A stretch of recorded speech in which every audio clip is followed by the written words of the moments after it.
Hey, what's up guys, DiplexHeated here again, and welcome back to Men of War Assault Squad 2. We are playing the latest version of the Red Rising mod here, and we are going to have ourselves quite a big battle here in my first mini-series featuring the US and Iraqi army during Operation Desert Storm. That was a long sentence. Welcome back, guys. Good to be back. The reason why I am spiffing things up is because I wanted to add a little diversity and make my Men of War content a little more special than just going in on a map that I've built, on a scenario that I've created, and you know, just watch two nations go at each other. I want to create like a little mini series and add a little flavor by you know, editing, adding some Photoshop work, and just, you know, creating some historical background to it as well. So today, obviously, we are here during the end of the Gulf War. It is February 24th, probably, seeing as that's when the coalition sort of entered Iraq during Operation Desert Storm. The air campaign has been going on for a little more than a month now, started in January 17th, I think, and the war will probably end in about 4 days, February 28th, during the night, just after the Battle of Norfolk and the Kuwait International Airport. You guys can go read upon this, and you guys can probably correct me if you're some sort of expert.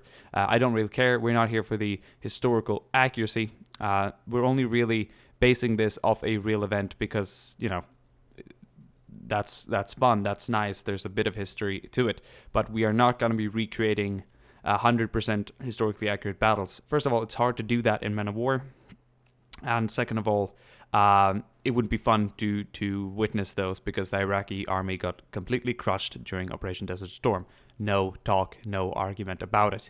But let's go ahead and start this one off. We're here for the greatness and gloriness of these battles. Do you say gloriness? The glory and greatness of these battles. It's going to be quite cool. So all my battles will be fairly even pitched throughout my mini-series. In the future, for the next mini-series that I'll probably be doing next week, I am taking suggestions in the comment section right now.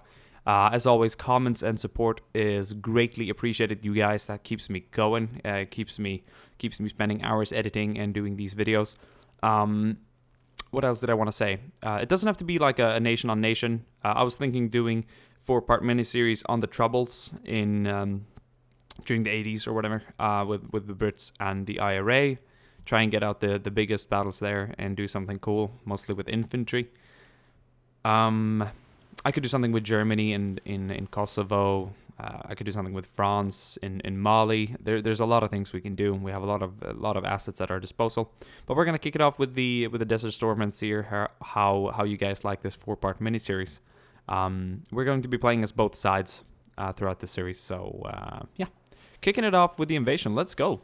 The Iraqi army is set up in some different sections here, and the units that both sides are using, I don't need to go through that because I did that in the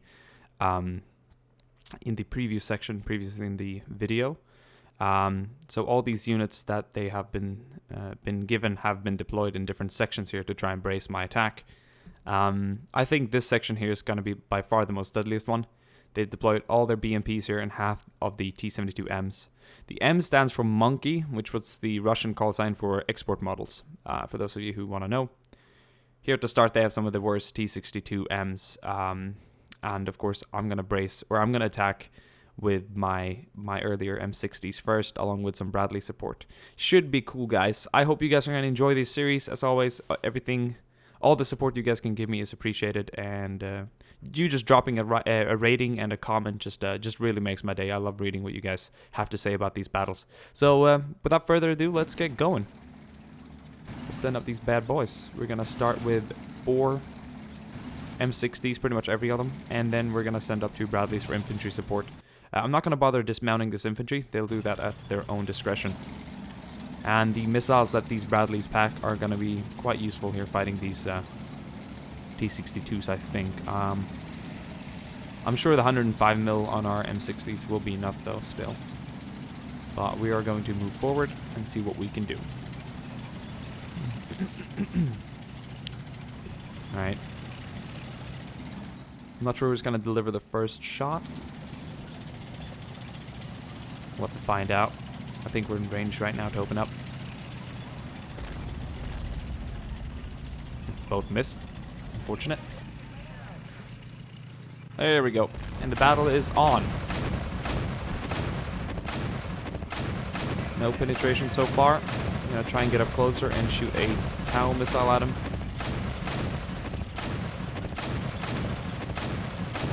That should be... Whoa, we're taking hits. Oh, shit. They saw the weaker target and decided to target it straight away. Oh, shit.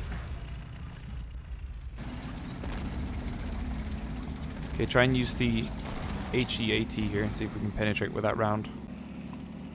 One of the tanks have been hit there on the side, and we're taking RPG fire from the right side. Hull destroyed. Good.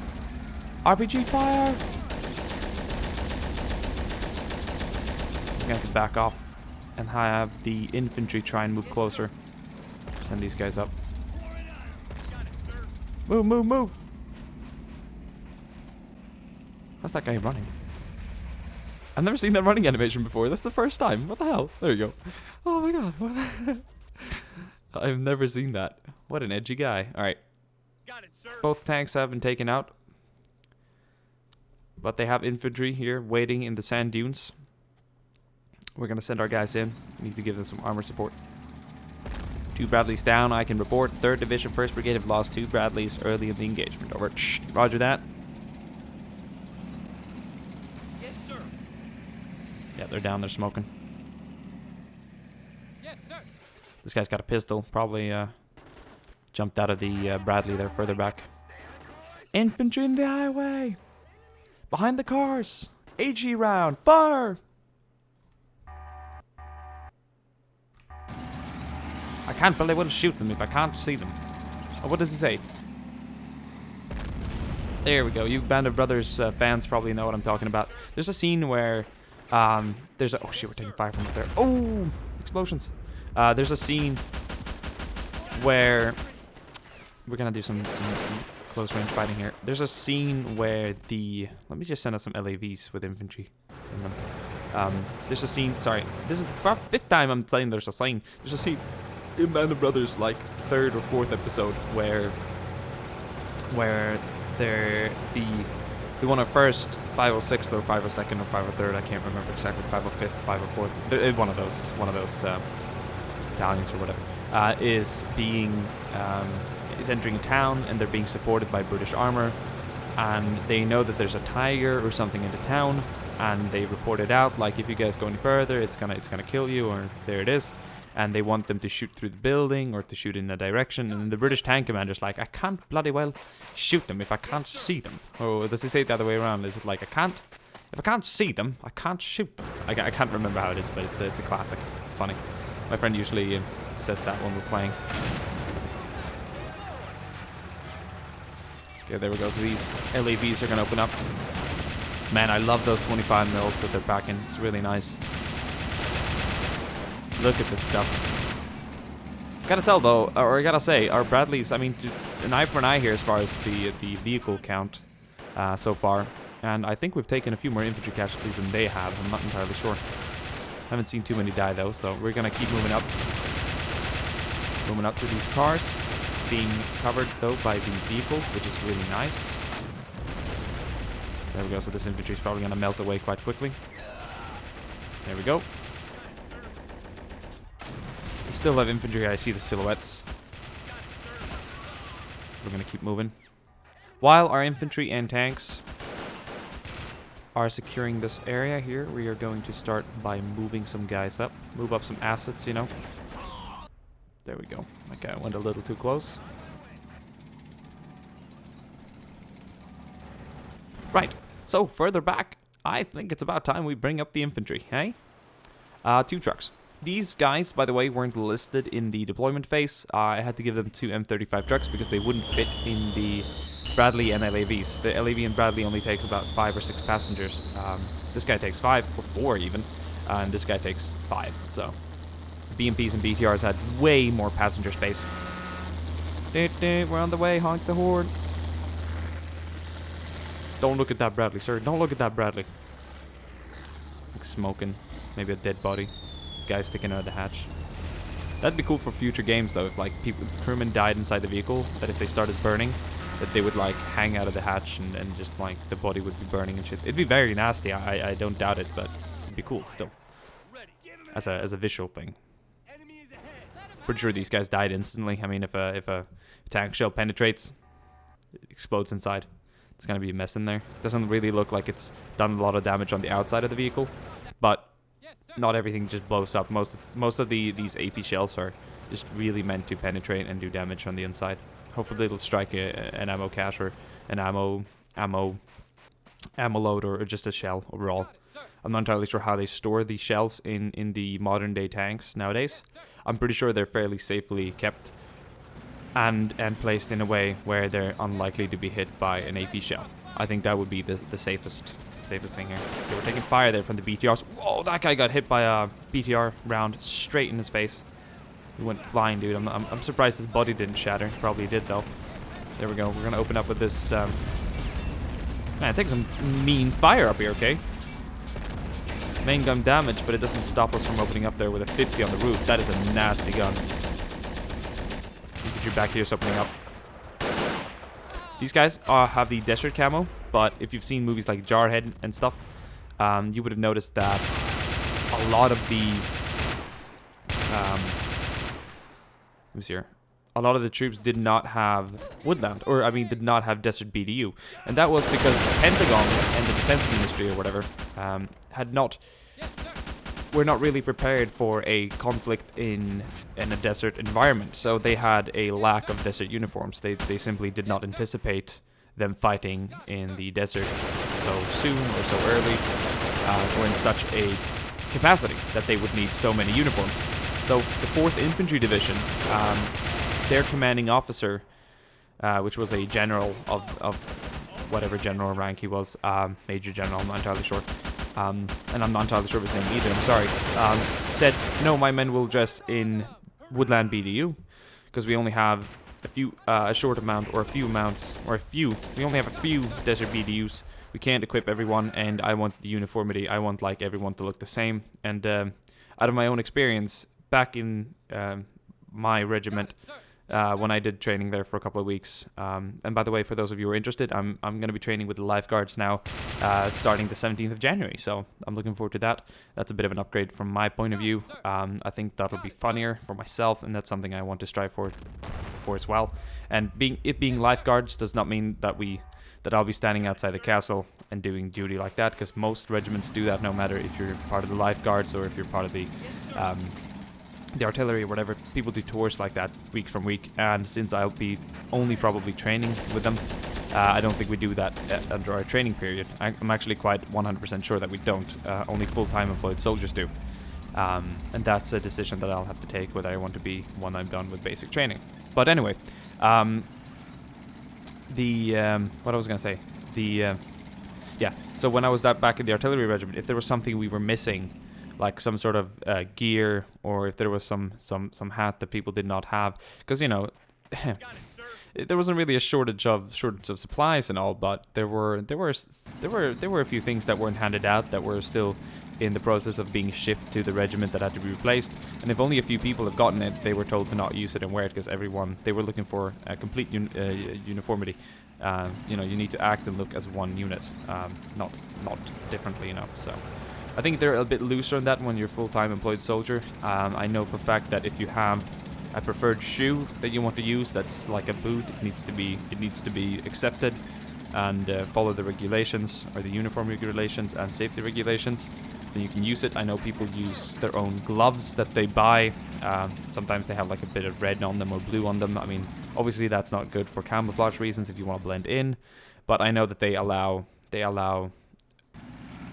material that is purchased by themselves privately, as long as it just fits the standards. But as I say, and as many people say, that the material that the army has given you is sufficient.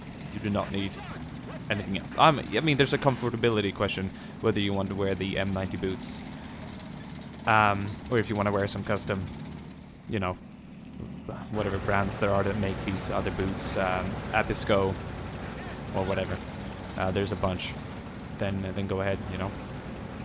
But yeah, that's about that for that story. We need to attack the second line, and we've brought up some LAVs now. This is gonna take a while.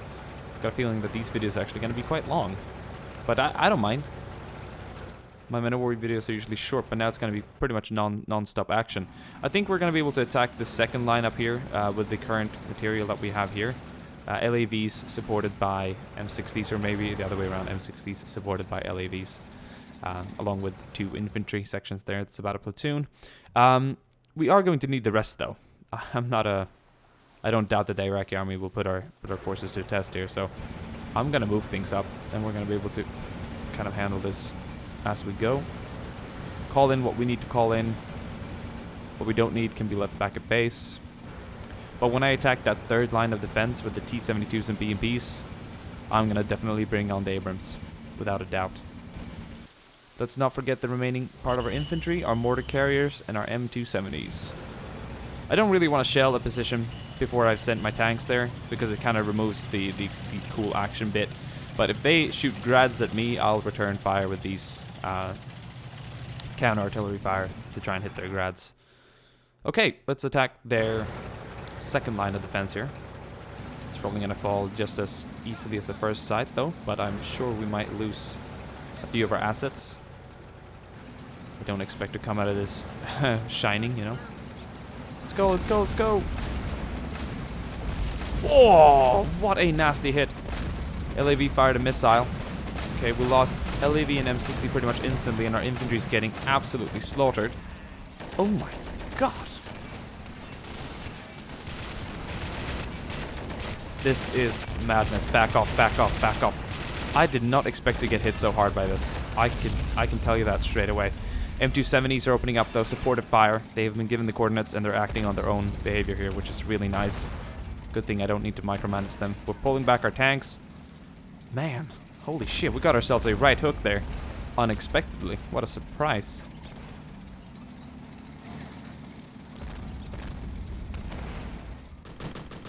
Okay, but we're managing to score some hits still. This T-62 down here is fully operational. We broke the one up here. Infantry in the trench. 2 BTRs in cover here, but it looks like we've taken out both now. There was a Su-23 up here that managed to take out, I think, pretty much every single man who charged up here. That was very nasty.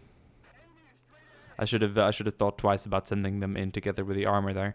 Should have sent them in later, but we have more infantry to spare. Still, rest in pepperoni, guys. Rest in pepperoni. Okay. These 2 M270s will stay here for now. The infantry is actually dismounted, which is quite nice. I think I'll just go ahead and dismount everyone straight away then. Yes, sir. We have a general with us. He doesn't really fill any purpose. He's just there for aesthetics. He should be wearing Woodland, just for the sake of diversity. Here he is. Ryan Henderson. He's a man. He's the main man. All right. Got it, sir. Form these guys up into attack groups. Let's send him up here. Got it, sir. Problem is, one of the T-62s are still alive, but we're going to try and flush him out. Now that that SU is down and that BTR, I think we can start using our tanks to kind of push in on him here. We're going to load HEAT. It works way better than the HVTRKET for sure. We changed the round to HEAT back here at the start, and that's when we managed to break this one down. This one went down anyway, and I just think that the distance there made the difference. There we go. That front armor is fucking nasty, I'm telling you, on that T62. It's got some sweet protective armor at the front. I suspect it being the same armor that the T90 has, like reactive armor. Shit, back off, back off. Fuck. Sir, we cannot penetrate. I've noticed that. Okay, we'll have to see if a flanking shot will work. Shooting in the side here by the engine. Right across over the top of the BTRs. Try and hit it in the side where the armor's weaker. Did not penetrate, sir. We did not penetrate. Gonna try and aim for the lower area right here. There we go. All destroyed and they're burning. Open up on those fuckers.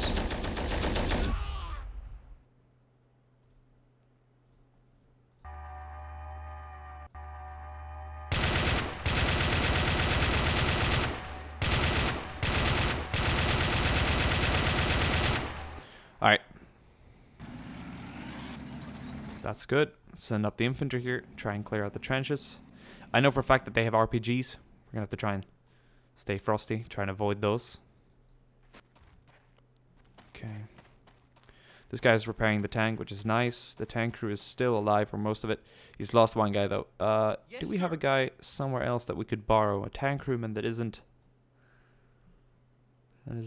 doesn't have a job at the moment. I don't think so. These guys are pretty much geared up and ready to go. We should have one more Bradley available. There it is. We're gonna set these guys up. I want the Bradleys here when we're attacking the BMPs, that's for sure. Vehicle repaired. Nice. That should have been this one. Yep, it's combat operational. We're gonna borrow a guy though, up here. I think we'll just snatch a guy from the Bradley. They always jump out for some reason. Right, boys. Move.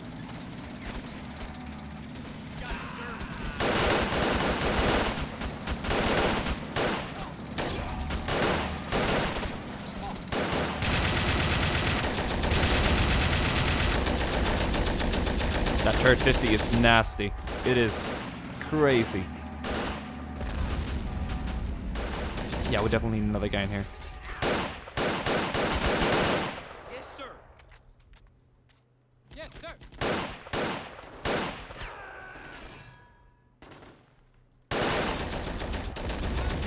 There we go. Shit. Got it, sir. Give him hell. Bloody trench rats. I know they have an RPG or more. Someone's got to earn a Medal of Honor, right? I don't know if this will classify for Medal of Honor, but in my standards, or in my world, I'd give this guy. I mean, technically, driving up against an infantry section in a trench with RPGs could. Psst, throw an RPG in the trench. But sure, throw an RPG in the trench. Congratulations, sir. Your crew has all been given the Medal of Honor here. Put yourself at risk. That RPG could have shattered your front hull and killed everyone inside. Fact is, I should fire you. You put your entire crew at risk. Yes, sir. Just so you could win a medal. I don't even know. It'd be interesting to know, did they hand out any Medal of Honors during the Gulf War? I'm sure they did. Maybe just a couple. Probably not as many as they did during World War II, of course, seeing as... I don't know. Seeing as that probably didn't happen. And I would like to know if they handed out a lot of... or if there were any VCs handed out or any French Battle Honors handed out. Or if... how likely it would be for the Air Force who did the air campaign to have something handed out to them.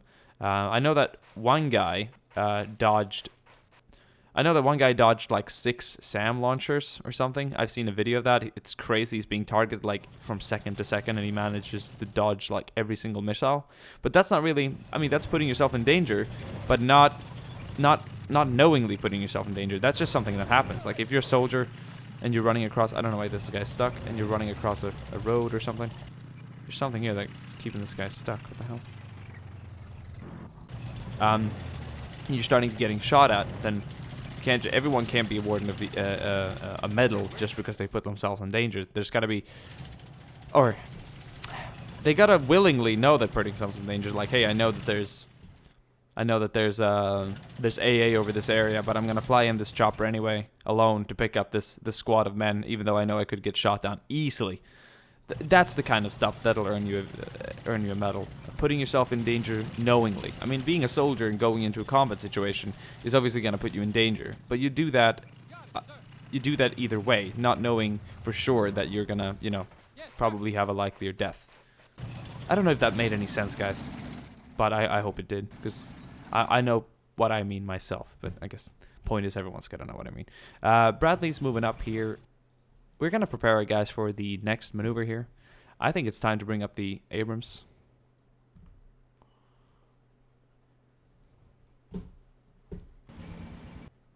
We're going to bring up 6 Abrams for this attack. We got both of the Bradleys up there. We have 6 LAVs remaining. We're going to bring up 2 more. Or 3 more. 4 more. There we go, even number. I'm going to quickly speed this up here so they get there in time. Get the infantry ready. This is going to be a nasty cross. We're going to be in the open. And I know that this map has been designed for like an approach from this direction, but I didn't want to do that. Maybe these defenses were built for like a flanking attack or whatever, but we arrived from this area. I thought it'd be nicer this way. And by the way, this map is like based on Jarhead. You see these oil fields? This is not water, this is oil. Oil has literally freaking colored this sand black, and what sounds like rain is just oil wells spurting out oil in the distance. So it's pretty crazy if you see pictures from the Gulf War. Also, a highway here. This is probably from like the highway of death. A part of it. There were literally like miles of just dead bodies, burning people, vehicles, everything. That's when the army retreated from Kuwait to Bajar, or at least tried to, but got absolutely destroyed in the making, or in the process. And I know for a fact that they didn't want the US Army to be portrayed as like merciless, so I think they kind of like, they offered a ceasefire by the end of the period when they had pretty much crushed the entire retreating 80,000 Iraqis. It was bloody as hell. I mean, that was crazy. You guys should just Google Highway of Death. I've never seen anything like it. I've never seen anything like it. Did we get every tank through? Some guy got stuck here at a wagon. I don't get it. Just keep going. Just keep going. Yeah, we know you're on your way, boy. This LAV tried to climb a little steep hill here. It's not gonna work. Okay, but we're getting our tanks up. That's what counts. Our armor capacity is increasing, sir. The 1st Brigade is ready to attack the 3rd line of defense. I have reports that the 1st Infantry Division, 2nd Armored Division, punched through face line Kiwi. Roger that, sir. There were different like face lines that they were placed in. All these divisions were attacked. I think these guys were pretty much placed in the same line. 1st Infantry Division, 3rd Armored Division, 2nd Armored Division. The 3rd was, I think, at the center. 2nd and 1st on either flank. I think. I can't remember entirely. And they were in the face line Bullet, I think their name was, or the name was, that they were divided into. Once again, I've only done some quick reading online, not overly knowledgeable of this subject. I'm pretty sure there's a lot of people, maybe I even have some people watching who's been in the Gulf War. I don't think that'd be entirely an impossibility. I know I have a few veterans watching. More unlikely that anyone would have served in Vietnam and stuff, you know, there'd be kind of an old guy watching, but, you know, whatever. I know for a fact that I had when I played in the 9th ID, I had a drill sergeant who had been in the Vietnam War. 9th ID was a realism community, but he was like, I think he gained the rank after, but he served towards the end in the war when he was like 20, and I think it was around like what, 60 at the time I played. 60, 65. He was old, but anyway, I can't exactly remember if he, or at least he was in the army during the Vietnam War. Anyway, that aside, I gotta kind of fill up the time with some stories here in between now that there's not much going on when I'm moving troops. But oh, trust me, that is going to change very rapidly, for we are advancing.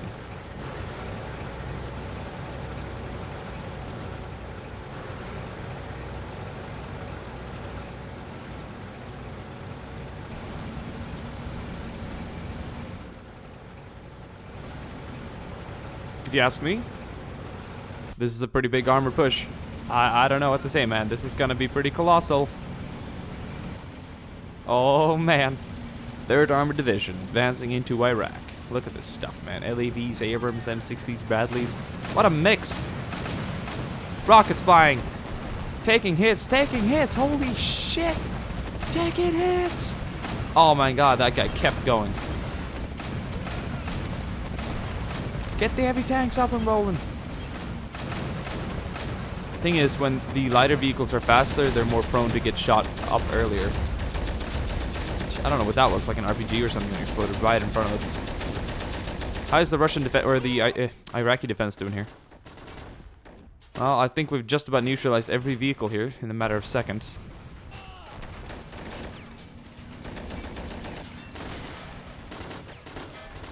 Also, I could talk about, while we're talking about tanks, there was an event during the Gulf War that is known to be the fastest tank battle, or battle overall in history, where 12 or 14, I can't remember exactly, about 13 Abrams took out 80 or 90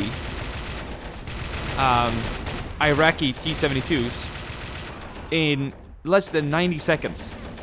That means that one tank on average destroyed 3 tanks with a 30-second on average time in between each tank destroyed. I think that's pretty impressive. Oh my god.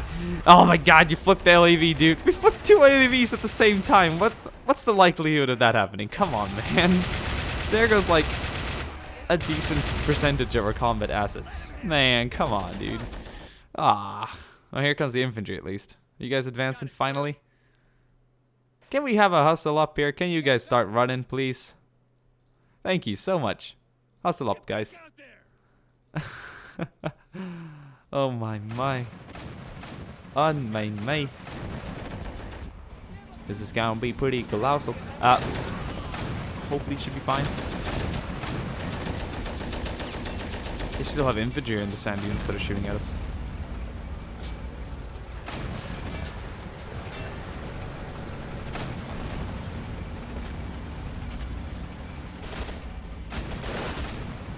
Alright, casualty report. We've lost 2 Bradleys, 1 LAV. Roger that, roger that. Okay. And now it's time to send up these mortar carriers. I'm sorry, I know I haven't used them, but I haven't found any direct usage for them in this very moment in time. Maybe I will further up, but these M270 MLRS they're doing great work. I mean, they absolutely are. I'm gonna move these guys up too. I guess we'll throw the infantry into some trucks. Hey, be careful with that Bradley, okay? He was like the first casualty of this operation, dude. Yes, sir. Oh my god, you just hit the truck we're about to go into. Don't hit the other truck. Don't you hit the other truck. I'm serious. I know it's empty, but you can't disrespect vehicles like that. I know you're in a big-ass Abrams, okay? By the way, funny fact, these Abrams are the 105mm version. They're not the A1 with the 120. And they were actually quite more commonly used during the war. I've done a lot of research on equipment and all to make sure that every equipment that you see in these videos were used by either armies during the time. We're gonna push on to the next defense line. There's no stopping here. Whoa, that's a big jump. Okay.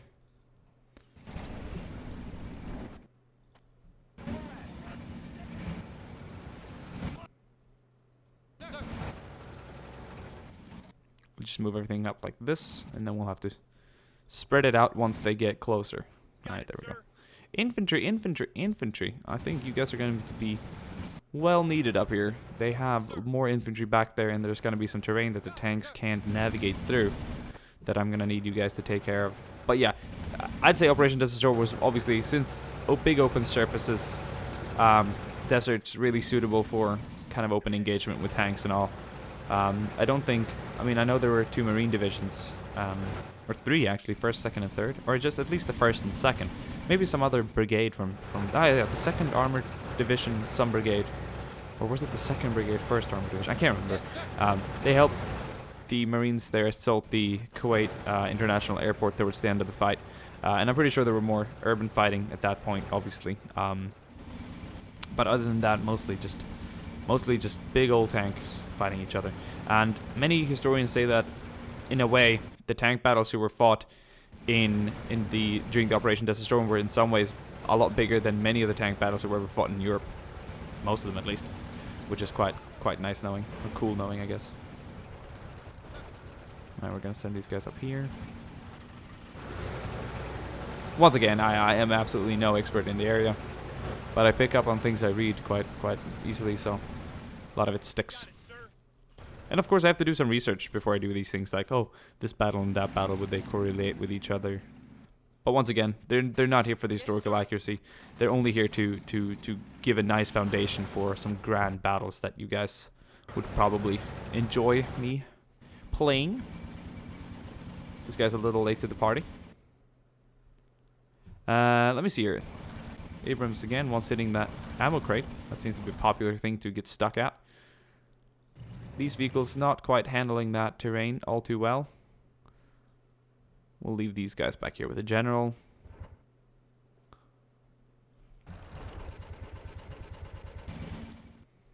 Some infantry still roaming around back here. Are we ready to assault? Yes, we are, sir. Well, then let's go.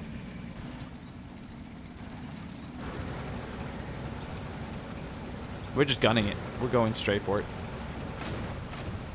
Wow, we're already opening up. Holy hell, that's... What a range on these LAVs. That T-72 stood no chance against these missiles. Then again, you're getting a little cocky here. Track heavily damaged. Oh, missing. We're really blitzing them here, but if he's going to get up another shot, I think this LAV is pretty much fucked. There we go. It's nice to take some casualties, though. Like, you want to spread some dead out there and there. You don't want to completely crush the enemy, right? I don't know, said no one ever. Shit, Grants rockets! Oh, shit. Infantry's gonna get absolutely destroyed. Oh my god. Burning! Man, they're messing up a lot of my shit. This guy's just crazy. Yeah. We took... Alright. Track says here they're down. It looks like they're down. Apparently they're not down. Infantry up there.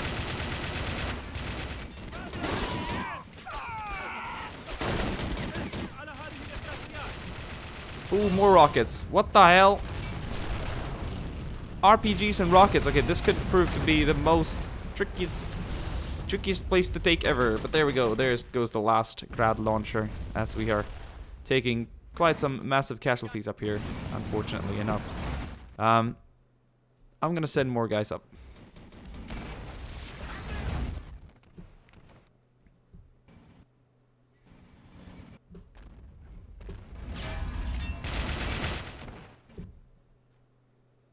What can we... Oh, yeah.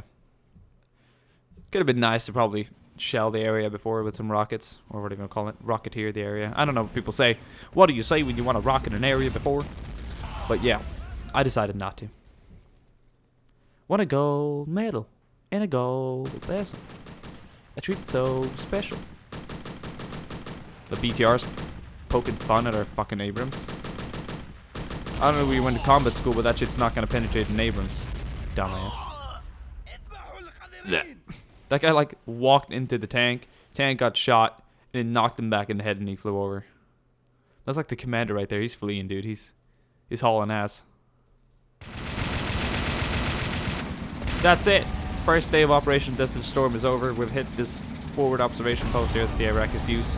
I know this was originally American in the game, but I turned around and made it American or Iraqi.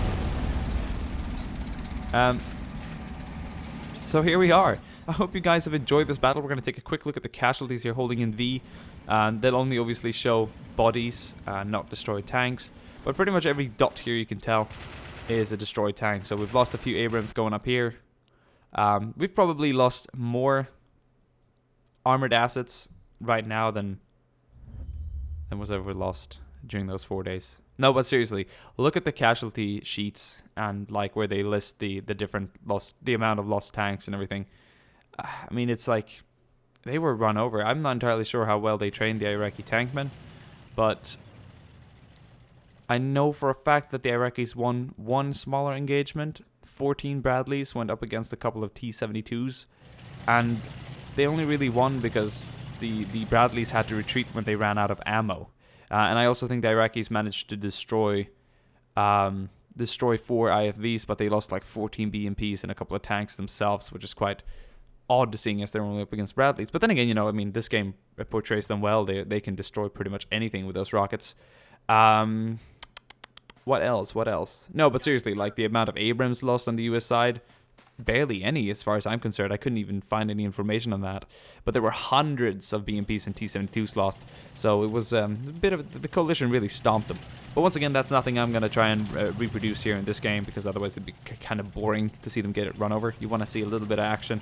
But yeah, I hope you guys enjoyed this battle. Look forward to tomorrow's battle. It's going to be uploaded at around the same time. Tomorrow we're going to play as the Iraqis, and we're going to go with a more infantry-focused battle.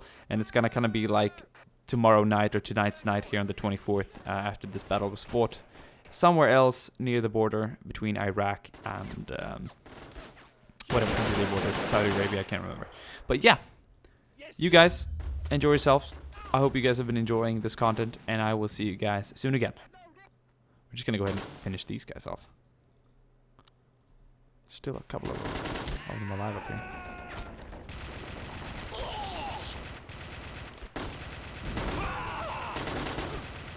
Right.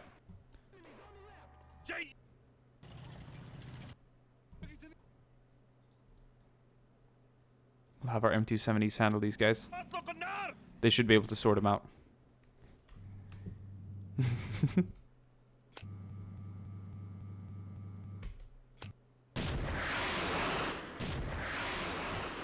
Let's see where they land. Oh, they're impacting on the hill here. This side's completely gone.